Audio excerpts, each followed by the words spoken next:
Okay, so what do we got here? We got some pork, but more importantly, ground pork, which is more expensive than ground hamburger at this moment, but this actually calls for ground pork. Thanks to the Hannaford sale table, seasonal things that are seasonal that cost quite a bit before Christmas or the New Year now cost very little. You saw my pie. We made the mincemeat pie before. This is a $6 jar, but it's only $1.50 right now. So we got a couple packs of this to try as well. This is Tukkay Original Blend, KMG Foods, and this is actually made in my home state of Maine, in Porter, Maine, or made exclusively for them in Maine. I didn't realize that it could have been made somewhere else.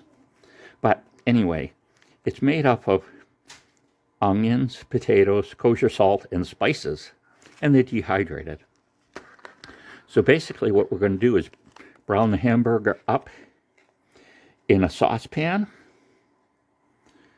reduce heat to medium-low, add contents of seasoning, and stir gently. Cool 5 minutes. Then we're going to add water, stir and return to a simmer. Cover, reduce heat to low, simmer for 5 minutes. Turn off heat and transfer mixture to a bowl to cool. Then we're going to go into the pie phase of it. But,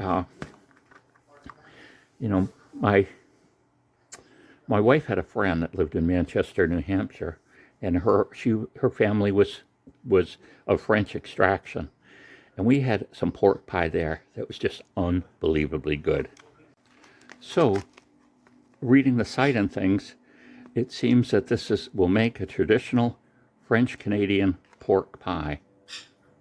And we're going to try it and see what it tastes like. And hopefully it will be great. We're going to use for pie crust again. We're going to use the No Brand Hannaford pie crust. It's already rolled out. It comes in 2 bundles. All you have to do, you'll have to let them warm up quite a bit so they will be able to unroll without breaking.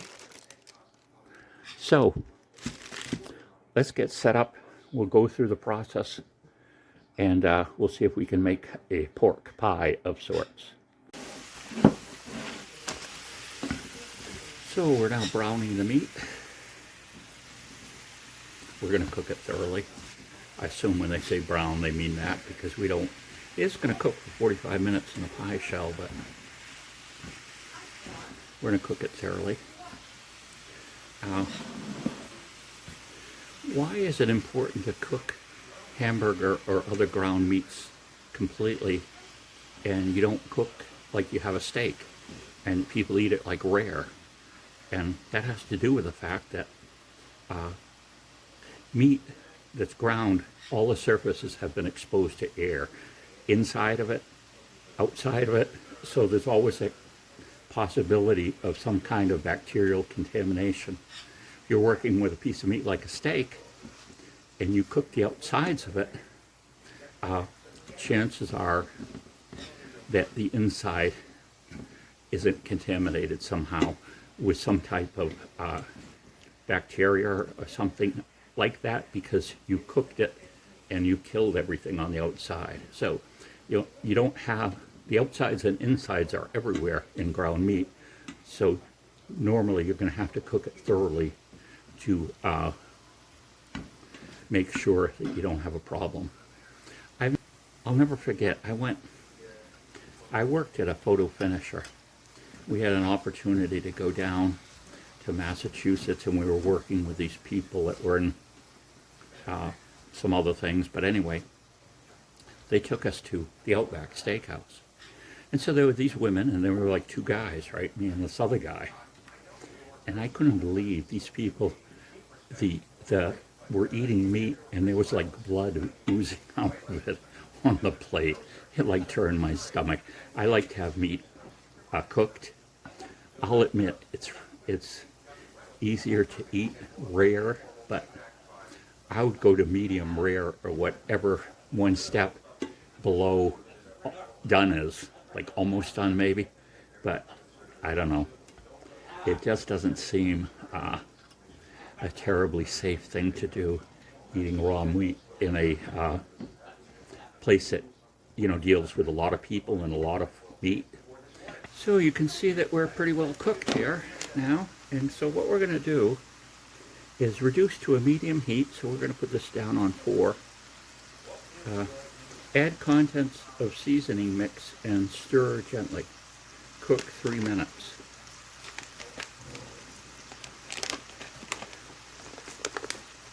And I do smell the onions, the spice. I'm not exactly sure what the spice blend is. It's something I've smelled before, but I can't put my finger on it. So what it says is now that we're going to go for 3 minutes incorporating this in. After 3 minutes, we're going to add the water. Now, it's made a point of saying don't drain the fat. So I would assume what's happening now is that the fat is probably all being absorbed with these dehydrated potatoes, because they'd be very hungry for water, I would think.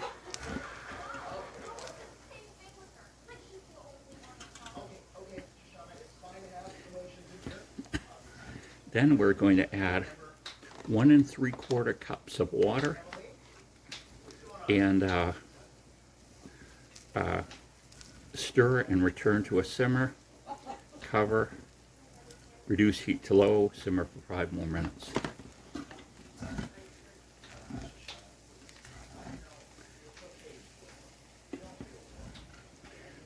I don't want to get it too high. It's kind of dry to be doing this. Maybe my pork didn't have much fat in it or something. So here we are. We're a little bit later. We're going to add the 1 3/4 cup of water. We're going to mix this in. So basically, this is the complete pie. We've got the meat that we've added, and the potatoes and onions are in the mix. I can see the spices too. There's green in here.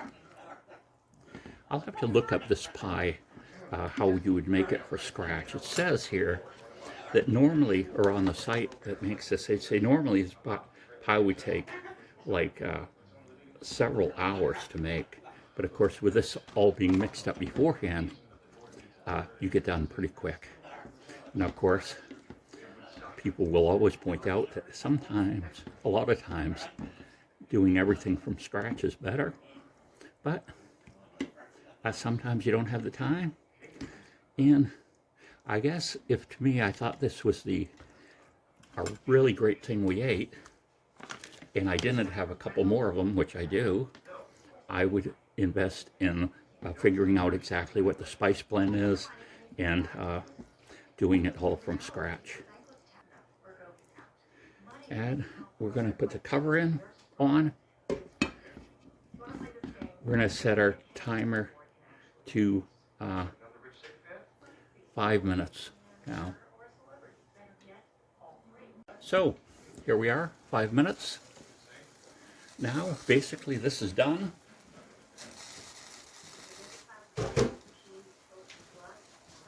It smells nice.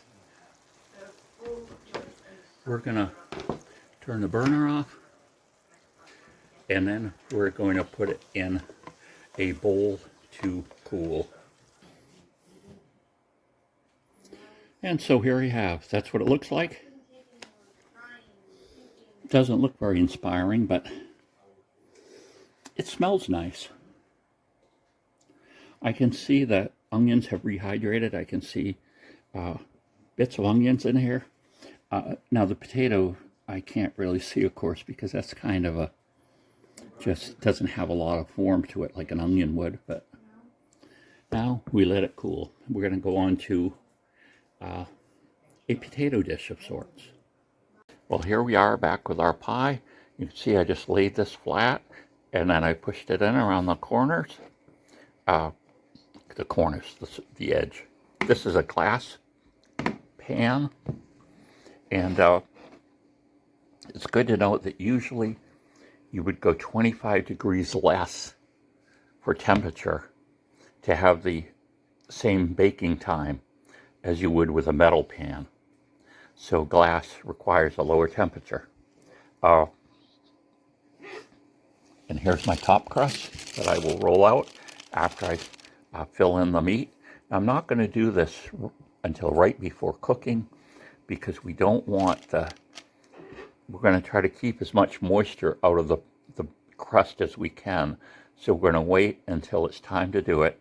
But we're also going to, which I had luck with last time, I'm going to cook this on the lower levels of the stove, and that will allow this bottom crust to cook quicker, and then we have the potential of the crust staying crisp instead of just getting all kind of wet and soggy.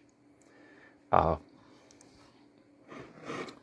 could also, but it worked so well the last time, I'm not going to do it, but you could also take this and brush this with an egg wash. Take an egg, mix it really well, maybe put in a tablespoon of water with it, and then you could brush that all along. That would make kind of a barrier.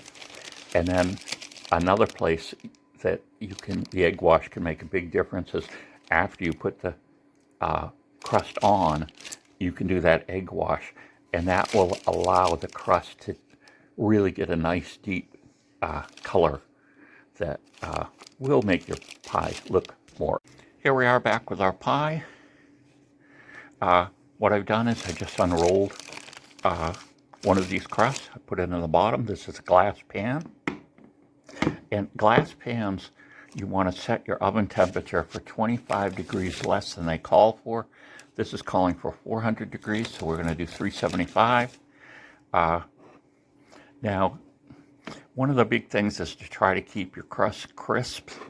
And one way you can do that is by taking an egg, mixing it real well with both the egg and the yolk with a tablespoon of water, and you can brush that in, and it will kind of make a little barrier that will help prevent things from absorbing into the crust. And but I found my last pie, just by putting this on a lower level of the stove, it allowed that bottom crust to cook quick enough so that it just didn't take up all the moisture that was in the filling. And another thing you can do with your egg wash is when you put this top crust on, you can paint that with the egg wash too, and that will give your crust a much more brown color. So we're back to the potatoes here. We've got a sweet potato, and we've got a group of white potatoes. So what we're going to do here is we're going to mix these together. Now, I found out from experience now that they kind of cook differently. So you're kind of forced to cook them separately, and then you can blend them together. And why would you do this? Well, because I wish I liked sweet potatoes, and I really don't. But then if we dilute them down a little with regular potatoes, I like it.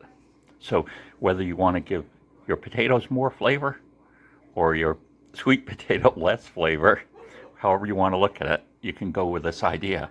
Also, we've done this before and it's come out good, is we put carrots in it. Again, you'd have to cook them separately because they all have to be cooked to that consistency where they can be mashed, which probably means the carrots are going to be cooked more than usual.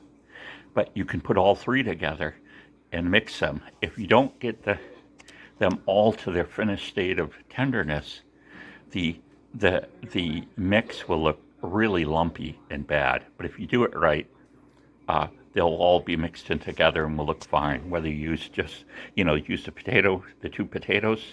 I guess sweet potato kind of isn't exactly a potato, but whether you use these two or whether you put carrots in with them, it's important that they get all done to that same consistency where they can be mashed together. So we're back with the pie fillings. It's getting close to dinner time. So we're just going to put this all in this pie, and then we're going to even it out.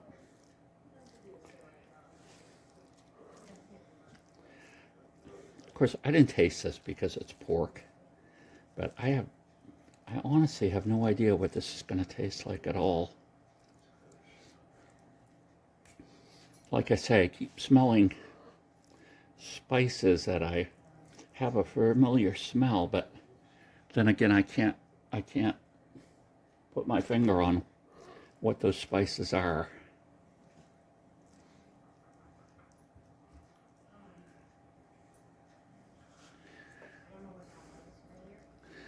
Okay, we're just going to set this to the side a little bit.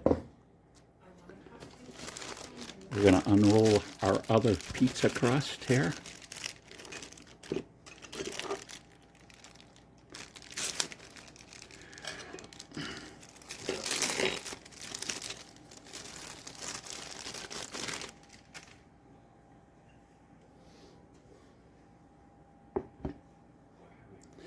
And you just carefully undo it a little at a time. Usually once you get it going, if it's warmed up enough, it won't crack. Now, if you get it too warm, if you actually to heat it up, I think you'd find that it would be sticking in places that it shouldn't, sticking to itself, and then that would rip it. But so that wouldn't be fatal. Of course, you can still make your pie, but it wouldn't look as nice. So all we're going to do now is we're going to turn down this extra, and then we're going to use a fork to crimp it, which will both actually seal the pie and make it pretty. Because of course, we eat with our, well, they always say we eat with our eyes, but actually you eat with your nose first. You smell the food, then you see it, then you taste it. So looks can play a big part in what you perceive the flavoring is.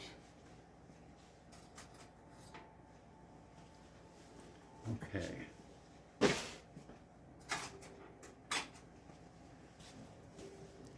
So what we're going to do with this is we're just going to go around and use that fork. We're making a pie. You can see how that looks. We're just going to continue to do around the pie like that. Some people will kind of flute it. They'll press here, then press here, and makes a kind of nice wavy pattern. Interesting, on the cooking shows from England, a lot of times they will bake pies that stand alone. In other words, they're not in a pan. Well, they're in a pan when they cook them, but they take them out of the pan, and they have to be freestanding. And that isn't the way we do it here in the U.S., I don't think, usually. I mean, I haven't seen it until I started watching some of those shows. There we go, and we're going to just do some holes in the top. And this is going to allow the steam to vent out and help it cook. So there it goes. I've got, probably just about 5 minutes, and the oven will be up to temp, and we'll put it in. It says for 45 minutes, and I've gone to 375 instead of 400 because of the glass container. And we'll be putting it in the lower shelf, the lowest rack in the oven. So here we go with the pie. You can see it's slightly browned on the top. Here is deconstructed a little, so we can, the first one came out of the pan, kind of deconstructed, but you can see the bottom crust is still crispy. So let's try it. The moment of truth. The filling.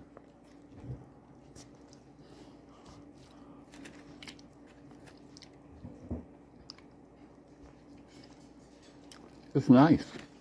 It's a very mild flavor. can really smell onions.